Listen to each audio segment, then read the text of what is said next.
Hi, I'm Eleanor. Today I'm going to be reading a little bit of Alice in Wonderland by Lewis Carroll. Chapter 1, Down the Rabbit Hole. Alice was beginning to get very tired of sitting by her sister on the bank and of having nothing to do. Once or twice she had peeped into the book her sister was reading, but it had no pictures or conversations in it. And what is the use of a book, thought Alice, without pictures or conversations? She was considering in her own mind, as well as she could, for the hot day made her feel very sleepy and stupid, whether the pleasure of making a daisy chain would be worth the trouble of getting up and picking the daisies, when suddenly a white rabbit with pink eyes ran close by her. There was nothing so very remarkable in that, nor did Alice think it so very much out of the way to hear the rabbit say to itself, oh dear, I shall be too late." When she thought it over afterwards, it occurred to her that she ought to have wondered at this, but at the time it all seemed quite natural. But when the rabbit actually took a watch out of its waistcoat pocket and looked at it and hurried on, Alice started to her feet, for it flashed across her mind that she had never before seen a rabbit with either a waistcoat pocket or a watch to take out of it, and burning with curiosity, she ran across the field after it, and was just in time to see it pop down a large rabbit hole under the hedge. In another moment, down went Alice after it, never once considering how in the world she was to get out again. The rabbit hole went straight on like a tunnel for some way and then dipped suddenly down, so suddenly that Alice had not a moment to think about stopping herself before she found herself falling down what seemed to be a very deep well. Either the well was very deep or she fell very slowly, for she had plenty of time as she went down to look about her and to wonder what was going to happen next. First, she tried to look down and make out what she was coming to, but it was too dark to see anything. Then she looked at the sides of the well and noticed that they were filled with cupboards and bookshelves. Here and there she saw maps and pictures hung upon pegs.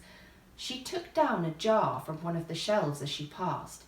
It was labelled orange marmalade, but to her great disappointment it was empty.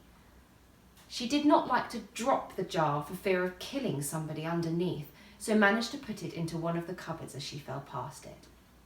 Well, thought Alice to herself, after such a fall as this, I shall think nothing of tumbling downstairs. How brave they'll all think me at home. Why, I wouldn't say anything about it, even if I fell from the top of the house, which was very likely true. Down, down, down. Would the fall never come to an end?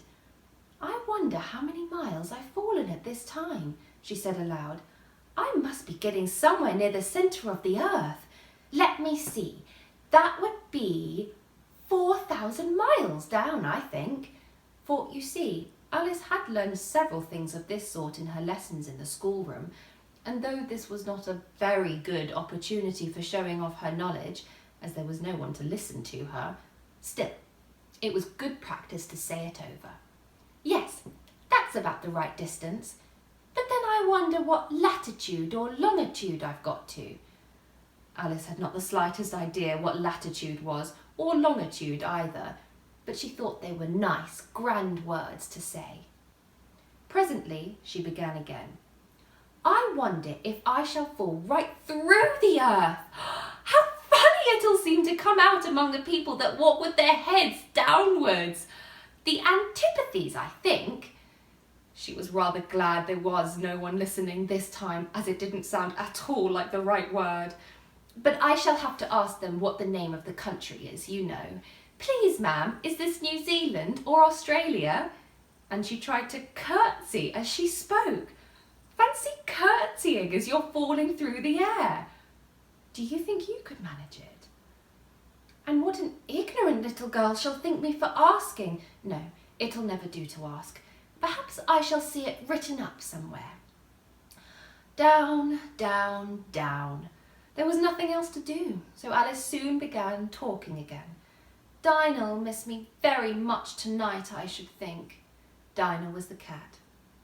I hope they'll remember her saucer of milk at tea time. Dinah, my dear, I wish you were here with me. There are no mice in the air, I'm afraid, but you might catch a bat, and that's very like a mouse, you know. But do cats eat bats? I wonder. And here Alice began to get rather sleepy and went on saying to herself in a dreamy sort of way, do cats eat bats? Do cats eat bats? And sometimes, do bats eat cats? For, you see, as she couldn't answer either question, it didn't much matter which way she put it. She felt that she was dozing off and had just begun to dream that she was walking hand in hand with Dinah and was saying to her very earnestly, now, Dinah, tell me the truth. Did you ever eat a bat? When suddenly, thump, thump, down she came upon a heap of sticks and dry leaves, and the fall was over. Alice was not a bit hurt, and she jumped up on her feet in a moment.